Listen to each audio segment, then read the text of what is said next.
Olá, internautas! A partir de agora você vai acompanhar aqui um resumo do programa Vida com Saúde deste final de semana. Ansiedade, então, vem a ser uma doença, Dr. Daniel? Pois, Locatelli, eu te diria o seguinte, a ansiedade, de uma forma usual, ela é frequente no ser humano, e ela se apresenta como um mecanismo de defesa, certo? Numa situação de crise, se numa situação, por exemplo, a sua casa está pegando fogo, ou está iniciando uma enchente, ou uma situação de crise assim, a ansiedade nos deixa mais aptos a tomar reações mais rápidas, acelera os batimentos cardíacos, faz com que a gente esteja mais atento ao que está acontecendo ao nosso redor, certo? Então a ansiedade, na verdade, é uma resposta do organismo a uma situação de crise. Porém, o que acontece é que a gente, com o tempo, certas pessoas perdem essa medida. Ou seja, situações que não seriam tão graves a ponto de gerar um quadro de ansiedade passam a fazer com que a pessoa se torne ansiosa. Então essa sensação de mal-estar, de aceleração do coração, boca seca, aquela hiperatenção, qualquer coisa já chama atenção, passa a ser um distúrbio na vida da pessoa, passa a ser uma coisa que traz um desconforto, né? E quais seriam os maus que a ansiedade causa, doutor Daniel? Olha, a ansiedade, no momento em que ela se torna mais frequente e que se torna, digamos, desmedida, certo? Que a pessoa passa a reagir de forma ansiosa, mesmo para situações que não deveriam gerar ansiedade, a pessoa passa a ter problemas na sua vida.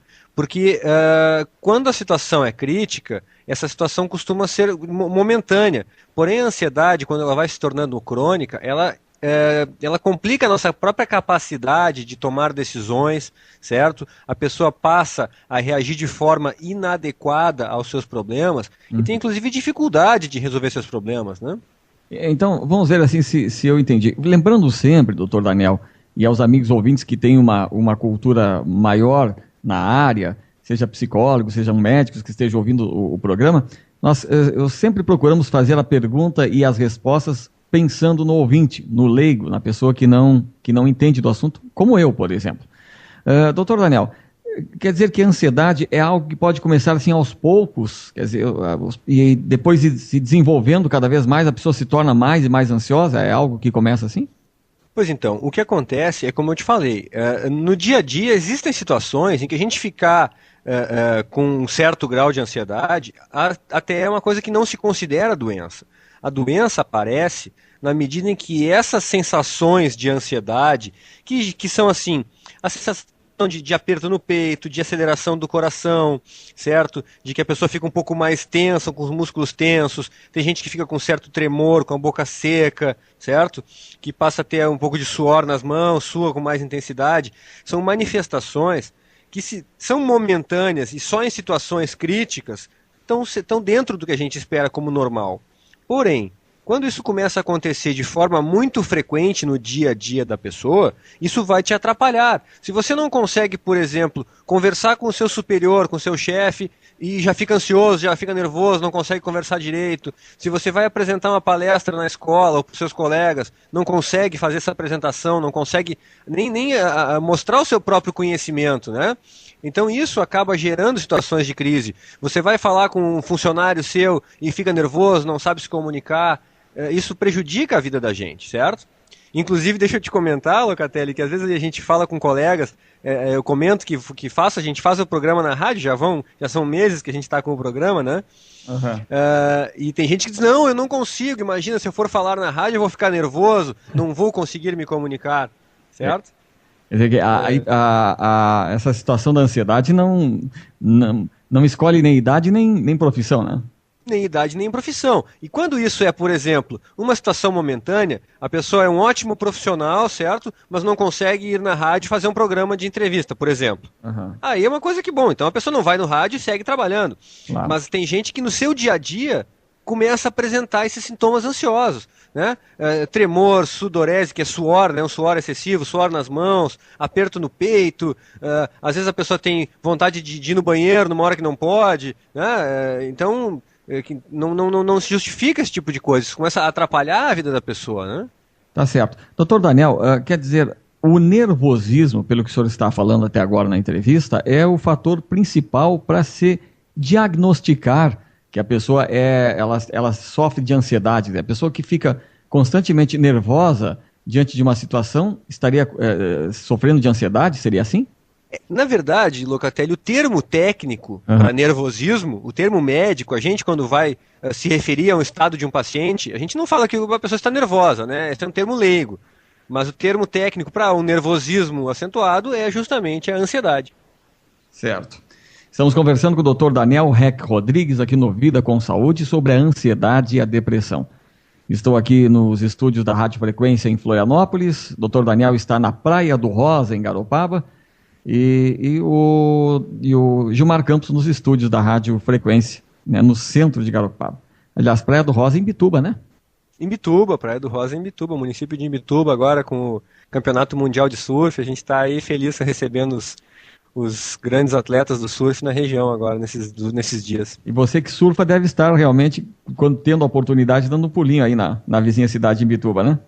Durante a semana é difícil, né, Locatelli? A gente tem trabalho todo dia, mas no fim de semana vamos retomar que tem ainda condição de surf, que o pessoal espere a gente até o fim de semana para poder prestigiar o campeonato lá, né? Não pode ter essa ansiedade.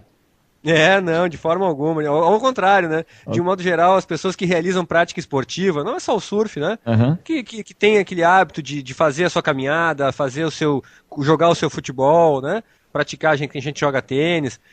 Quem pratica o esporte tende a ser menos ansioso, porque o esporte ele te libera as tensões do corpo, ele produz endorfinas, que são substâncias que o próprio corpo produz, que aumentam a sensação de bem-estar. Então, de um modo geral, a pessoa que tem o hábito da prática esportiva não costuma ficar ansiosa. Agora tu falou em hábitos, vamos seguir essa direção aí. Tem muitas pessoas que são ansiosas, fumam e aí diz que aquilo ali acalma. Ou então tomam um trago, um uísque, alguma coisa, assim, geralmente uma bebida alcoólica aí relacionada a isso, uísque, cachaça, né? E aí ficam mais calmas. Isso tem a ver? Olha, num primeiro momento, Locatelli, até a pessoa se sente realmente um pouco mais relaxada com o uso dessas substâncias.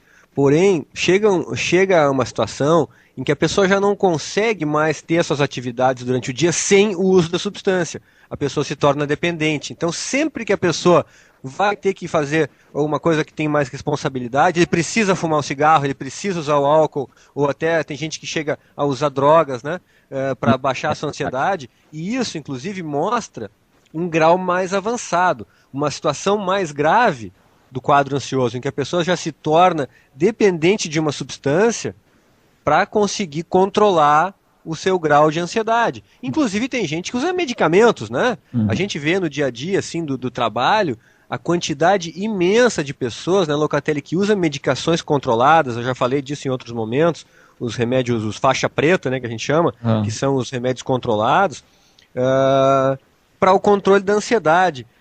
Então, isso é uma coisa muito complicada. A gente tem que cuidar para não abusar desses remédios, porque passado um certo tempo, a pessoa se torna dependente.